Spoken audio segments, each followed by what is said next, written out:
নমস্কার বন্ধুরা, আজ আমি তোমাদের কাছে একটা নতুন রেসিপি নিয়ে চলে এসেছি। সেটা হচ্ছে পালাং চিকেন। এই পালাং চিকেনটা আমি আমার মতন করে করব। কীভাবে তৈরি করছি দেখে নাও। প্রথমে আমি তেলটা কড়াইতে গরম করতে বসিয়ে দিয়েছি, রিফাইন অয়েল। তার মধ্যে আমি গোটা গরম মশলা দিয়ে দিলাম।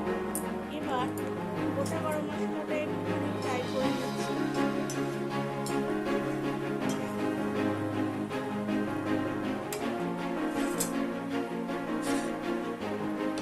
দিয়ে দেবো আমি পেঁয়াজ কুচি আর রসুন বাটা। এখানে অনেকে পেঁয়াজ বাটা রসুন বাটা দেয়, কিন্তু আমার জন্য মনে হয় পেঁয়াজ কুচিটা দিলে বেশি টেস্ট। দিয়ে দিলাম তেলের মধ্যে একটু পেঁয়াজ আর রসুন, আর দিয়ে দেবো পেঁয়াজ।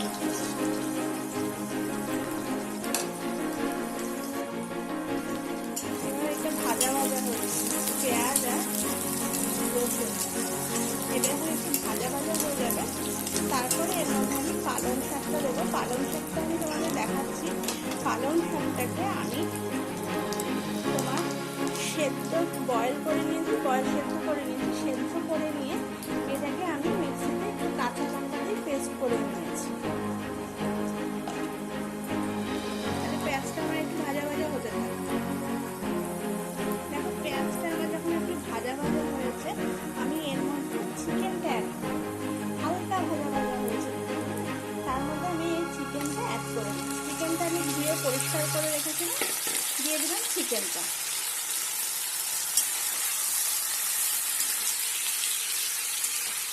এটা পালং পানির হয়, পালং কর্ন হয়, কিন্তু পালং চিকেনটা তোমরা একবার করে দেখো, ভীষণই টেস্টি হয় খেতে।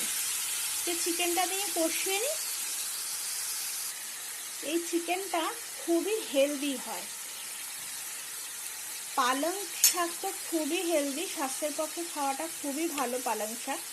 আর এই চিকেনটাও খুবই হেলদি হয়, কেন পালং শাক দিয়ে চিকেনটা করা হচ্ছে। তোমরা এটার মধ্যে তোমরা টমেটো অ্যাড করতে পারো। আর আরেকটা জিনিস, নামানোর সময় তোমরা ফ্রেশ ক্রিম ইউজ করতে পারো। আমি ফ্রেশ ক্রিমটা আমার কাছে নেই, এছাড়া আমি অ্যাডও করছিও না। একটু চিকেনটা হালকা হয়ে যাওয়ার পরে এরপরে আমি এর মধ্যে যে পালং কাঁচা লঙ্কা দিয়ে পেস্ট করে রেখেছি বয়েল পালংটা, সেই পালংটা আমি অ্যাড করব।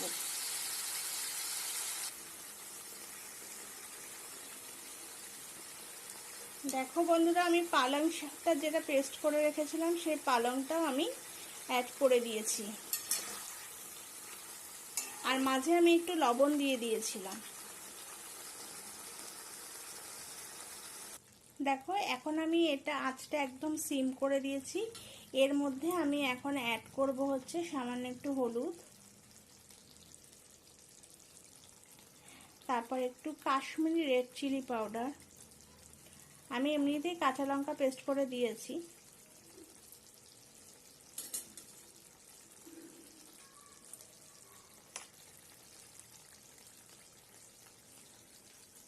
এবার এটা কষাবো।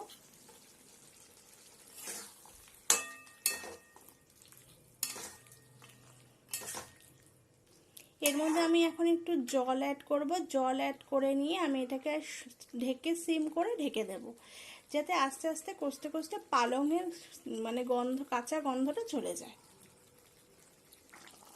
দেখো বন্ধুরা, আমার পালংটা অনেকটা কালারটা চেঞ্জ হয়ে এসেছে। আমি পরে যে তোমাদের বলেছিলাম একটু জল অ্যাড করব, জল অ্যাড করেছি।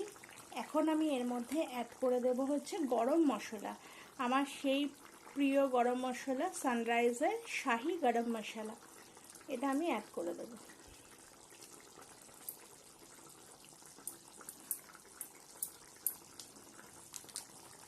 আর অ্যাড করব হচ্ছে সামান্য একটু বাটার।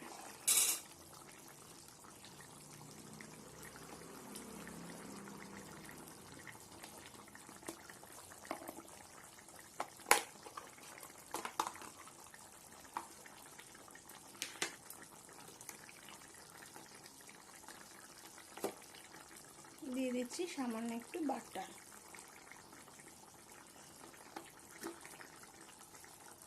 একটু ভালো করে যখন ফুটে উঠবে আমি তখন দেবো একটু কসুরি মেথি। তাহলে রেডি হয়ে যাবে আমার পালং চিকেন।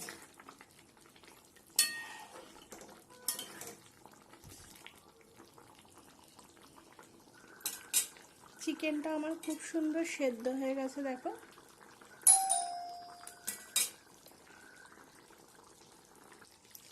দেখো বন্ধুরা, আমার পুরোপুরি পালং চিকেনটা রেডি হয়ে গেছে। আমি এখন এর মধ্যে অ্যাড করে দিয়েছি একটু কসুরি মেথি।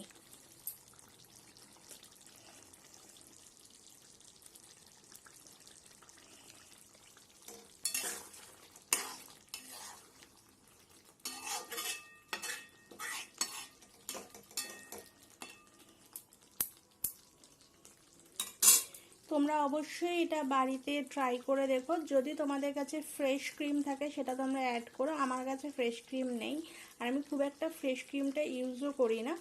আর দেখছো পুরো চিকেনের কালারটাই চেঞ্জ হয়ে গেছে। তা প্লিজ তোমরা এই রান্নাটা করে দেখো বাড়িতে। তোমাদের যদি রান্নাটা ভালো লেগে থাকে, রেসিপিটা ভালো লেগে থাকে, প্লিজ লাইক, শেয়ার, কমেন্ট এবং সাবস্ক্রাইব করো আমাকে। সাবস্ক্রাইব করতে কিন্তু প্লিজ তোমরা আমাকে ভুলো না। আরও প্রচুর প্রচুর বন্ধুদের কাছে আমার ভিডিওটাকে ছড়িয়ে দাও। আর বেল আইকনের তোমরা ক্লিক করো, না হলে কিন্তু আমি যে নোটিফিকেশনগুলো তোমরা কিন্তু তাড়াতাড়ি পাবে না। তাহলে দেখতে পারলে আমি তৈরি করে ফেললাম আজ পালং চিকেন, ভীষণই হেলদি। তোমরা বাড়িতে ট্রাই করে দেখো, ট্রাই করে প্লিজ আমাকে জানিও যে তোমাদের কেমন লাগলো। তাহলে তোমাদের ইয়েতে আমি আরও ভিডিও দিতে পারবো। টাটা বন্ধুরা, আজকের মতন আমি এখানে বিদায় জানাচ্ছি। টাটা।